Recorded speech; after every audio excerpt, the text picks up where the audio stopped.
Today is the start of a new season, the start of a new project where I'll build a racer spaceship.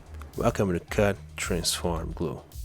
So as you guys know, I'm a Ghibli hoarder myself, and that led me to this huge collection of shapes that I keep inside some big plastic boxes, because I like to keep things organized around here in my shop. So what I'll usually do when I'm starting a new project is I'll go through these boxes and kind of search for cool looking pieces, search for inspiration and ideas, and this is what I did for this project. Now, to be honest, I already knew that I was going to be using a couple of plastic bottles I recently disposed, but I wasn't sure about the body of the model. So yeah, I grabbed my hot glue gun and I went through my boxes and tried to put together like the basic shape of this model.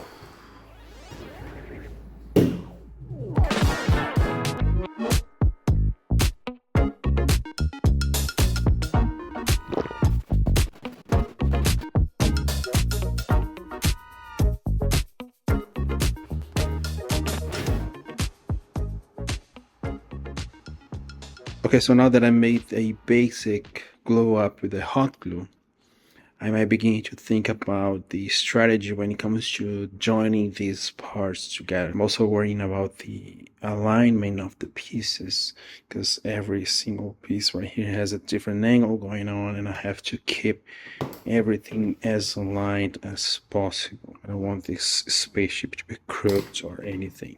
But yeah, this is what I'll do right now. I'll break this down into separate pieces again, and I'll start thinking about the connection points, and I'll use a ton of 3D printing to do this job precisely.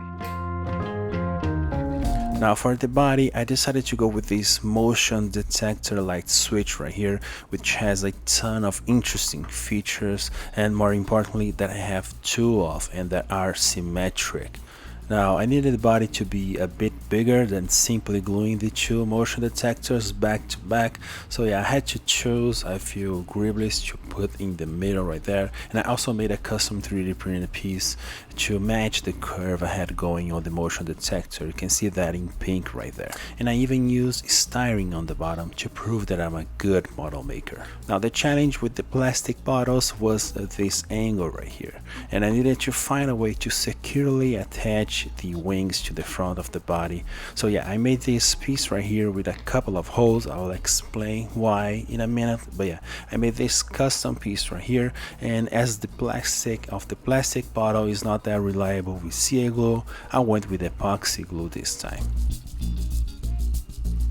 Quick-set epoxy is something that I've been using more and more lately, because it is much more reliable than CA glue for certain types of plastic, and I like that it kind of feels like tiny gaps. Yeah, it is amazing. Once I had that shape glued on the bottle, I could make a matching one and figure out the angle I had to make, and this was much easier than I was expecting. With that angle, I made this big shape right here for both bottles, and I kind of messed up right here in the back. I switched the holes that I needed, and the only thing left to do was to glue the big shape to the body of the spaceship. But as I messed up on the 3D printed shape, I needed to make a big hole first.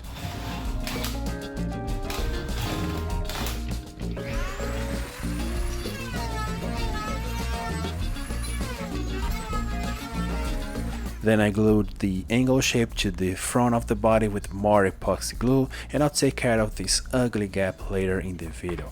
Now I can finally connect the top of the bottle to the angle shape with an M4 bolt and an indexing pin, and the bottle goes on the top of it like this. Now this bowl right here, made of a very good plastic, will be the main engine. I attached an extra piece to the bottom of it, made a hole, and it is attached with an M4 bolt to the back of the body. Simple and reliable.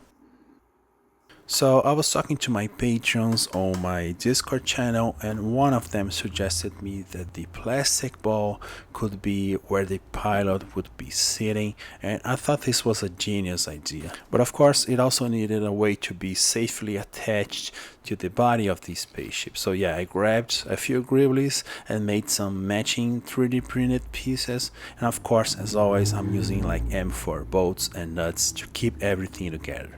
So I can just reach on the inside of the ball and put the bolt like this, and yeah, everything is attached nice and securely. That structure was of course glued to the top of the body, and it is all set.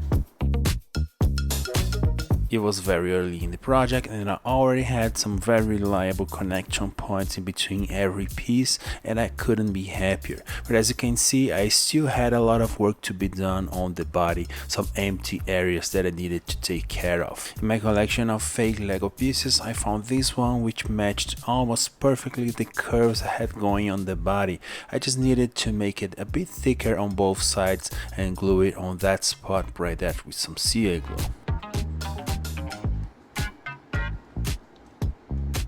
But of course I still had the gap from the angled piece to the body of the spaceship, and I decided to take care of that using some epoxy putty.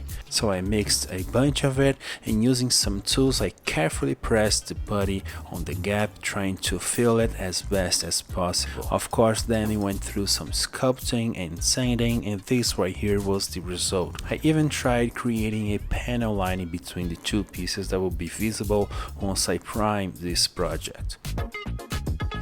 At that point, I also decided to create a detail piece for the front of both wings. This of course was 3D printed, and the STL file for that piece right there and a couple of variations are available for my patrons. I'll put a link in the description box. I think I got too excited about this project and started on the detailing phase a bit too soon, but yeah, I wanted to try some stuff. But anyways, speaking of Patreon, in this project I actually decided to try something new. So basically I bought a notebook, and on this book I'll put down some ideas, sketches, concepts all about the project. Not only I think this will help me get through the project, but also hopefully by the end of it I have a collection of images that I maybe could put together as a book or something. The first page is already scanned and on my Patreon page, so check that out if you want to support me and help me keep going. And as always, thanks for watching.